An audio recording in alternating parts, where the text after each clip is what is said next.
Negara nomor 1 populasi muslim di dunia. 240 juta tuh muslim, 98% dari populasi. Indonesia itu sekitar 236 juta. Udah di bawah 90% populasinya itu muslim. Nah, gue ada teori yang mungkin agak cocok logi, tapi mungkin kalian bisa komen juga. Cuma kalau secara standar dari tahun ke tahun populasi muslim kita tuh turun terus dari 95% sampai sekarang di 87%. Ini kalian bisa benerin ya kalau salah ya. Apa ada hubungannya sama fertilitas jumlah kelahiran muslim di Indonesia yang lebih sedikit dibanding Kristen atau Katolik? 2% dibanding 2,6%. Cocok loginya kalau lihat dari sensus 2010, penduduk beragama Kristen yang berusia di bawah 20 itu lebih besar persentasenya. Yang mungkin ini menuai kontroversi ya. Menurut kalian ini bagus atau enggak? Karena memang Indonesia itu sebenarnya bukan ngelihat negaranya sebagai negara muslim, walaupun mayoritas penduduknya itu beragama muslim. Kalian sendiri punya teorinya nggak? Ini hal baik atau hal buruk menurut kalian?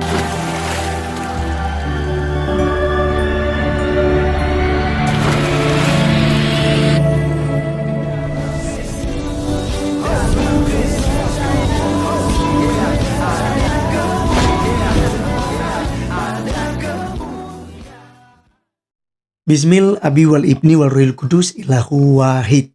Salam alechem bisem Yeshua Hamasyah. Salam damai sejahtera dalam nama Tuhan Yesus Kristus untuk kita semua. Pada kesempatan kali ini teman-teman sekalian, kita akan menyaksikan satu data yang menurut saya valid dan sumber dari Muslim itu sendiri, dan ini merupakan sebuah kekhawatiran ya di dalam mereka ya. Terkait tentang apa teman-teman sekalian, yaitu tentang menurunkan presentasi daripada umat Islam yang ada di Indonesia. Ya, mereka terheran-heran dan terheri-heri. Ya. Dan menurut saya ini juga yang menyebabkan mereka kemudian menyerang kekristenan habis-habisan di media sosial. Bahkan mereka sudah punya benteng saat ini ya, yang disebut dengan Apologet Islam Indonesia, APII begitu ya. Yang tiap hari di TikTok itu membahas Alkitab, membahas tentang Rasul Paulus, menghina-hina Tuhan Yesus Kristus, ya kan gitu ya. Mereka berpikir dengan mereka melakukan demikian, maka orang-orang Kristen tidak lagi penginjilan, tidak lagi memberitakan firman Tuhan, dan tidak lagi ada umat Islam yang akan meninggalkan agamanya, dia murtad dan percaya pada Tuhan Yesus Kristus. Padahal ini sesuatu hal yang sangat salah.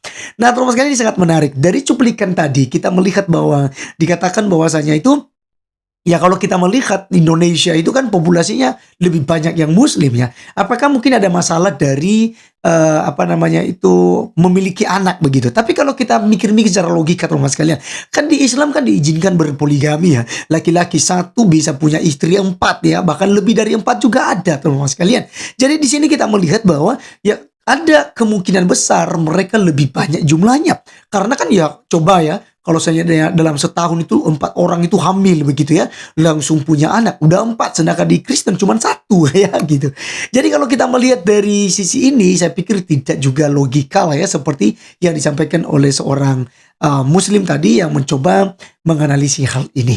Nah teman-teman sekalian, ada beberapa hal, mari kita langsung saja menyimak tentang data-data yang mereka sampaikan. Ini bukti-bukti daripada teman-teman Muslim itu sendiri. Kita lihat videonya yang ada berikut ini. Islam di Indonesia menurun, semoga yang klik like dan subscribe segera naik haji. Dari tahun ke tahun jumlah umat Islam di Indonesia terus mengalami penurunan. Padahal di sisi lain, jumlah penduduk Indonesia terus bertambah. Semula, jumlah umat Islam di Indonesia mencapai 95% dari seluruh jumlah rakyat Indonesia. Secara perlahan terus berkurang dan kini anjlok menjadi 85%. Menurut data Mercy Mission, sebanyak 2 juta Muslim Indonesia murtad dan memeluk agama Kristen setiap tahun. Jika ini berlanjut, diperkirakan pada tahun 2035, jumlah umat Kristen Indonesia sama dengan jumlah umat Muslim. Pada tahun itu, Indonesia tidak akan lagi disebut sebagai negara dengan penduduk mayoritas Muslim. Aksi sebagian kelompok Islam yang kerap kali memperkenalkan agamanya dengan aksi kekerasan dan terorisme bisa jadi menjadi penyebab makin berkurangnya populasi umat Islam di dunia termasuk di Indonesia. Islamofobia muncul di mana-mana, terutama di Barat. Ini sebagai akibat dari aksi kekerasan dan teror yang mereka lakukan selalu atas nama Islam. Hingga agama yang dibawa Nabi Muhammad itu akhirnya diidentikan dengan ajaran kekerasan dan teror. Bahkan umat Islam sendiri meninggalkan agama yang telah turun-temurun di antara. Ya, jadi teman-teman sekalian, dengan data yang disampaikan bahwa ada kurang lebih 2 juta gitu ya, 2 juta umat Muslim. Tapi kita tidak tahu tahun berapa itu. Jadi kalau setiap tahun juga, itu juga terlalu. Ya. Kalau tiap tahun dari tahun berapa begitu ya, ini udah habis udah. Ya, nah demikian juga teman-teman sekalian. Tetapi yang meninggalkan agama Islam setiap tahun itu ya mungkin kalau ratusan ya atau ribuan ya mungkin bisa masuk akal ya, ya begitu. Tapi kalau saya bilang jutaan ya sampai 2 juta per tahun, aduh ini nggak benar gitu ya. Ini hanya ya mungkin data-data yang lama begitu ya yang mereka paparkan. Tapi teman sekalian, satu fakta yang saya lihat yang disampaikan bahwa ternyata dulunya ya jumlah umat Islam yang ada di Indonesia itu mencapai 95%. Tetapi ya semakin hari semakin menurun sehingga saat ini tinggal sekitar 80% lebih ya. Dan teman-teman sekalian, terus akan terjadi penurunan bahkan mereka duga di tahun 2035 itu bisa jadi sudah imbang ya 50-50 50-50 ya antara apa? Antara Islam dan Kristen di Indonesia.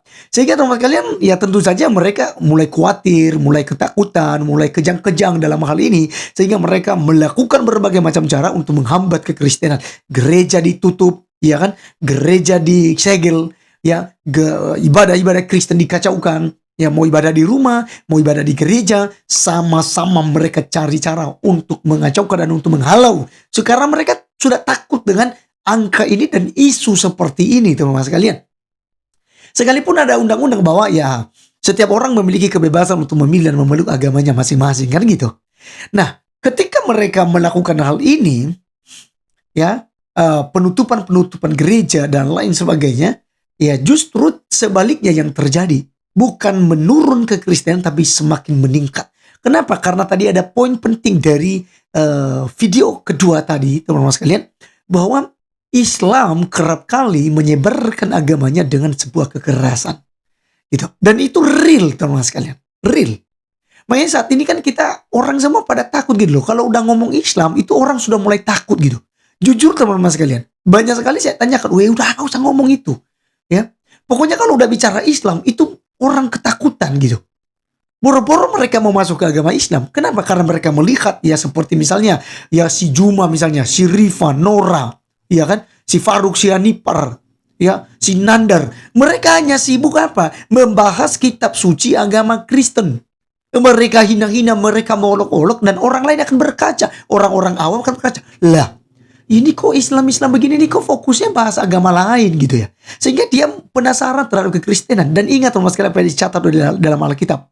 Bahwa ada yang memberitakan Injil dengan tujuan tertentu. Dengan menjelekan, dengan menghinanya. Ya tapi Rasul Paulus bilang tidak mengapa. Yang terpenting Injil itu disampaikan dulu.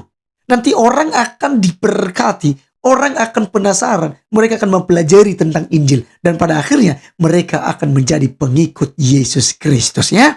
Jadi kita tidak perlu khawatir, tidak perlu takut, tidak perlu kejang-kejang. Kita juga nggak perlu melarang-larang terlalu bagaimana. Biarkan saja. Toh juga larang nggak akan didengar. Mau laporkan ke polisi juga pun ya terbukti sampai pada hari ini kan. Juma, Rifa, Nora yang sudah dilaporkan ya kan masih lama prosesnya. Begitu ya. Tapi kita tidak tahu nanti ya apakah Laidos masih jabat ini ya berhasil memenjarakan mereka atau tidak gitu ya. Kalau si sang debater kemarin kan dia bilang begini, ya saya akan menyembah Dosma katanya. Ya, saya akan sujud di hadapan dia. Kalau seandainya Juma, Rifa dan Nora Ritonang bisa diproses oleh pihak kepolisian ya. Jadi ini sebenarnya apa? Karena ada keraguan daripada sang debater. Nah, teman-teman sekalian, ingat bahwa kekristenan memang terus dihina, terus dihambat, tetapi semakin merambah. Ya, itu luar biasanya ya. Mulai dari abad pertama kok. Ya, dari Kristen tidak pernah musnah sampai pada detik ini. Karena apa? Karena Kristen adalah pengikut Yesus Kristus yang terus disertai, terus dijaga dan dipelihara oleh Tuhan Yesus Kristus Allah kita.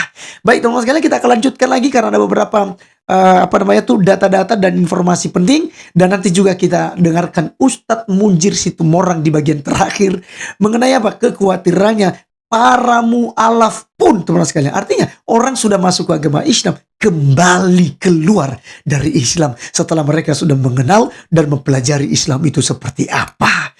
Nah, bagaimana videonya? Mari kita langsung saja simak berikut ini. Gus Dur itu terang-terangan itu. Gus Dur bikin penelitian setelah peristiwa 65 itu persentase Kristen Nasrani itu naik pesat, sementara orang Islam itu berkurang banyak. Aku sendiri punya teman ya begitu, dia jadi Katolik karena ya mbahnya itu dulu dianiaya karena tersangka PKI itu. Begitu keluar dari udah nggak mau lagi dengan Islam. Islam itu jahat. Nah itu. Nah radikalisme itu kontraproduktif untuk Islam di Indonesia khusus. Karena nanti makin baik, kalau kita makin galak sebagai orang Islam, makin banyak orang Islam yang lemah yang keluar dari Islam. Nah, buat apa agama kok galak-galak kayak gini, susah-susah kayak gini. Lebih enak ikut Kristen aja seminggu sekali, nyanyi-nyanyi udah masuk surga. Banyak persoalan dalam pembinaan mualaf itu karena mental mereka harus kita perbaiki karena mereka kebanyakan stres. Itu yang kami hadapi. Oleh sebab itu mulai hari ini harus kita benahi, Pak. Mualaf kita banyak tapi tidak ada yang membina. Akhirnya maaf, apa boleh buat? Banyak yang kembali murtad. Berapa kali saya wawancarai mereka murtad, kenapa? Karena mereka begitu kami masuk Islam, Ustadz, nggak ada yang membina kami. Untuk apa kami Islam kalau nggak bisa sholat? Untuk apa kami Islam kalau tidak bisa saum atau puasa, kata mereka. Nah, kendala-kendala itu satu yang harus kita lakukan, kerjasama ekonomi.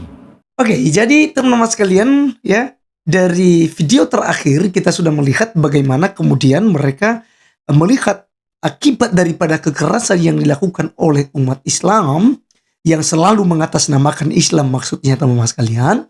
Akhirnya jumlah Islam di Indonesia itu semakin menurun. Dan itu real terjadi. Makanya saya pernah ya bicara dengan salah seorang orang Makassar yang gondrong ya teman-teman sekalian ya. Di TikToknya itu kalau nggak salah itu hampir ganteng ya. Jadi dia katakan teman-teman sekalian bahwasanya itu justru yang menjadi misionaris itu ya, yang memurtadkan umat Islam adalah umat Islam itu sendiri. Kenapa? Ketika mereka berdakwah, ketika mereka ceramah, yang dibahas adalah Alkitab, yang dibahas adalah kitab suci Kristen. Di TikTok seperti Juma, Riva, Nora, Nander, ya, Kores, Farusianipar, ya, ada Apologet Muda, kemudian ada si blokir permanen, masih banyak lagi teman-teman sekalian yang tugasnya di TikTok adalah menyerang iman kekristenan. Mereka baca Alkitab, mereka mendengarkan tentang ayat-ayat kitab suci Alkitab, dan itulah yang membuat banyak orang pindah dari Islam ke Kristen. Jadi teman-teman sekalian, ini sesuatu hal yang sangat memang tidak masuk akal bagi manusia, tapi sangat masuk akal bagi Tuhan dan bagi kita orang Kristen khususnya. Kenapa masuk akal? Iya, karena Alkitab bilang dalam Roma 10 ayat 17, iman timbul dari pendengaran dan pendengaran oleh firman Kristus. Jadi ketika Alkitab diberitakan, ketika mereka terus merorong ya iman kekristenan, ya merongrong iman kekristenan, mereka jelek-jelekan Paulus, mereka hina-hina Yesus Kristus, umat Islam bilang, ulah, kenapa begini deh agama saya ini? Ya, benarkah tidak agama saya? Akhirnya apa? Oh, dia mulai mempelajari tentang Kristen. Wah, ternyata dia dapatkan jalan yang lurus. Yesus katakan, akulah jalan kebenaran dan hidup. Tidak ada seorang pun yang datang kepada Bapa di surga kalau tidak melalui aku. Oh, ternyata melalui Yesus kita bisa masuk surga. Akhirnya apa? Mereka meninggalkan agamanya dan mereka menjadi pengikut Tuhan Yesus Kristus. Maka teman-teman sekalian, jangan jemu-jemu untuk terus mengcounter iman kita seperti yang saya lakukan di TV Laskar Kristus ini. Supaya apa? Supaya semakin hari banyak jiwa yang percaya pada Yesus Kristus. Baik teman-teman sekalian, demikianlah video kali ini. Sampai ketemu di video berikutnya. Dan Tuhan Yesus memberkati kita semua. Salam.